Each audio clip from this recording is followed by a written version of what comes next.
Hi, welcome to the Illuminated Path. This is the forecast for June 1st through the 7th of 2026. I'm Jen, and each week I translate the language of the cosmos into something you can actually feel and use. I track the human design gates, the gene keys gates, which are the same, just two different systems and two different interpretations. And then I created my Sacred Wild Oracle deck, and I gave animal archetypes to each of the gates that are used in human design and gene keys. And I also track the stars and astrology and just notice patterns so that we can move with the energy instead of against it. You can join the IU for deeper dives. You can buy my Sacred Wild Oracle deck on my website, and the links are in the Substack article on Substack. And then I work one-on-one with clients, and I love doing that. I've had some really interesting meetings with clients this week, and the feedback has just been so wonderful. And I have my retreat in Taos. Let me know if you're more interested in that, and I'll get some more information. If you feel a little racy this week, a little anxious, like your nervous system is running slightly faster than the rest of you, that's not a problem. That is the macaw. The energy of this week is the macaw. This is the portal of expansive experience.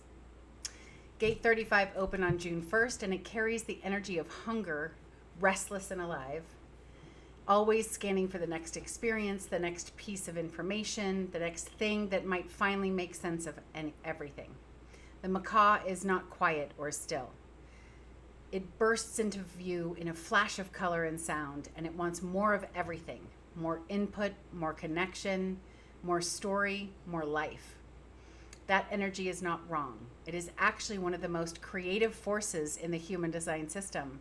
But when it tips into anxiety, when the hunger becomes spinning, when one ball dropped becomes the whole story about who you are and what you are worth, that is the shadow of this gate doing what shadows do. And again, I want to explain, the shadow is hunger. The shadow energy is sort of a lower frequency energy. It is a little bit of a denser, heavier energy. The gift is the goal, right? That's the cleaner energy. That's the lighter vibration, the more productive energy. And the city is the expansive, super enlightened energy. We have access to all three of these while the sun is in this gate and at other times on the calendar that I'm not going to go into here.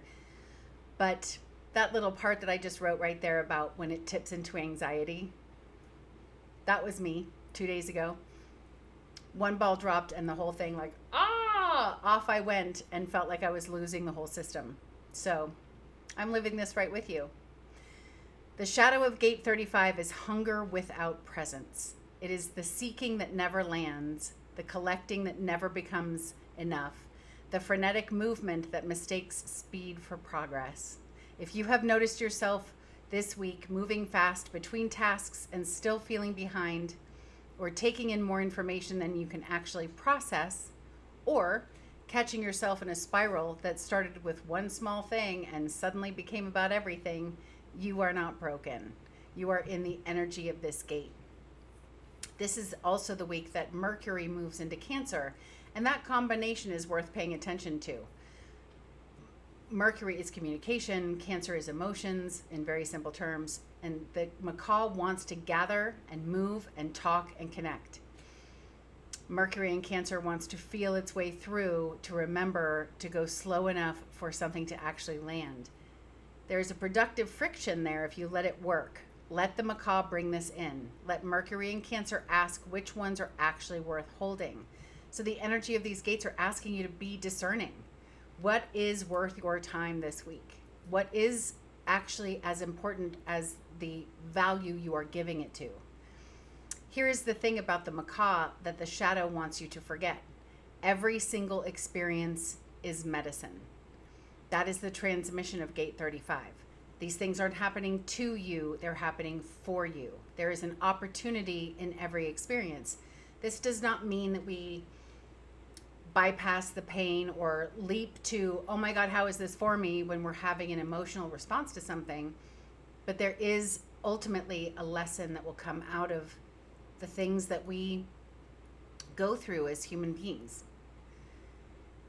No moment is wasted when you are present inside it, even the mess, even the thing that did not go the way you planned, even the ball you dropped, the conversation that went sideways, the day that ran away from you before you could catch it.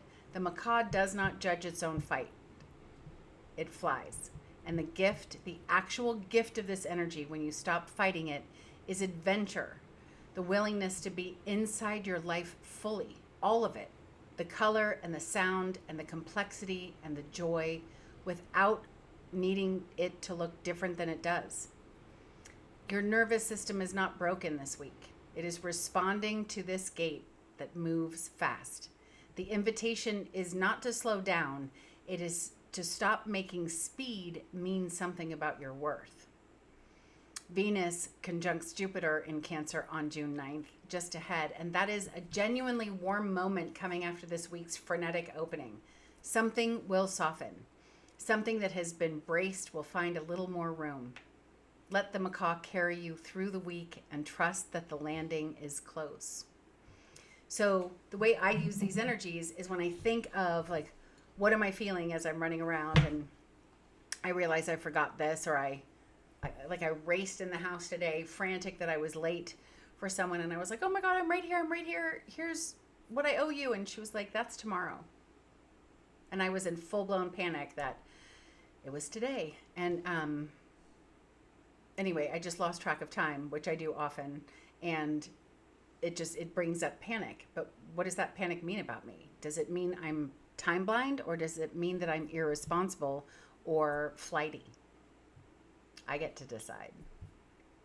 This week's question: what would it feel like to let this week's chaos be interesting rather than evidence of something being wrong with you? I would love to see your answers in the comments. Here's a simple practice. I always include practices in these in my articles. When you notice the spiral starting, the one that takes one dropped ball and turns it into a whole story, stop and name it out loud. Literally say, put your hand on your chest and say, it makes perfect sense that I feel this way.